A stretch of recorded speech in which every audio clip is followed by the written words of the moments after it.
I do believe when you take a balanced view, I'm not an expert historian of science, but I've read quite a lot about this, that on balance, Christianity as such, that is the doctrines of Christianity, were an enormous stimulus to science.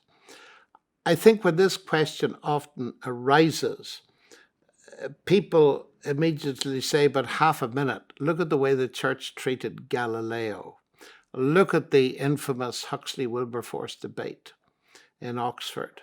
But the very interesting thing is, when you examine these two iconic incidents, as historians of science have done, you find a very different story. For instance, people talk about Galileo as if he was some atheist and the church was so obscurantist. They ignored what he was saying, and in suggesting that the earth moved, this was absolutely desperate because the Bible taught that the earth stands still.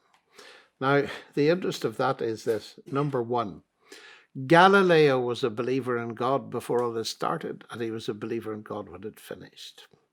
Number two, Galileo was not first attacked by the Catholic Church.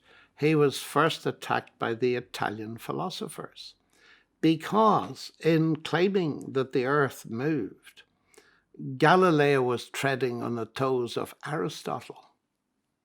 And Aristotle, for centuries, had been dominant in Europe in teaching that the earth was fixed in space. The church had jumped on the Aristotelian bandwagon because they felt that the Bible supported Aristotle. And here's the irony. Here is Galileo, who did actually believe the Bible, who was challenging a reigning philosophical and scientific paradigm, on the back of which the church had jumped.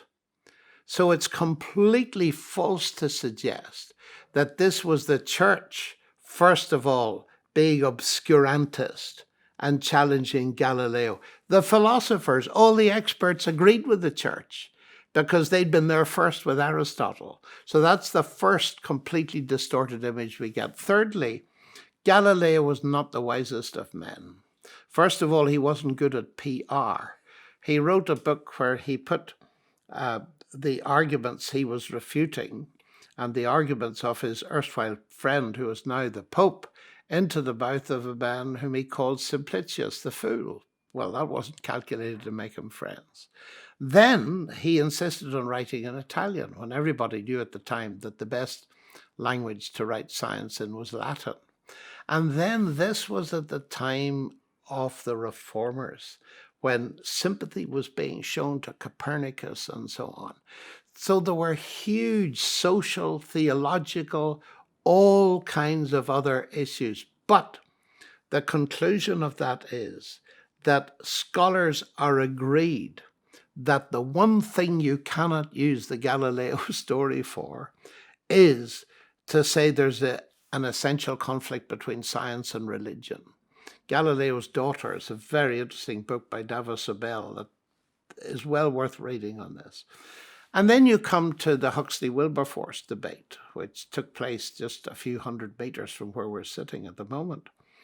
And there again, the descriptions of it do not match the historical reality. This was Darwin's bulldog, Thomas Henry Huxley, who was acting, so to speak, as the defender and proclaimer of evolutionary theory. And the story goes that Wilberforce was an ignorant cleric who used theological arguments to bash Huxley and so on. But if you read the actual report of the event which I have done, you discover that Darwin himself said he has discovered of Wilberforce, he's discovered all the weak points in my argument.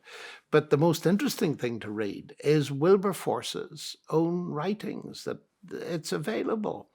And right near the beginning, he said, I'm not going to use theological arguments. I'm not going to stoop to that. I'm going to use scientific arguments.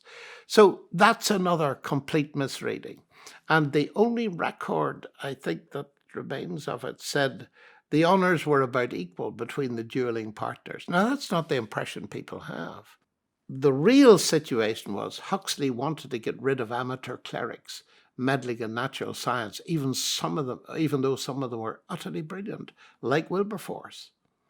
And he wanted a church scientific, and the worship of the goddess Sophia, and all this kind of stuff.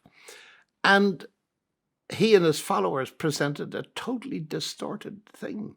So that, for instance, Colin Russell, who headed up the History of Science department at the Open University here in the United Kingdom, said that these are caricatures, and what needs to be explained as to how these stories possibly came into being and were used to give the public the idea that science and religion. We must not use these stories anymore.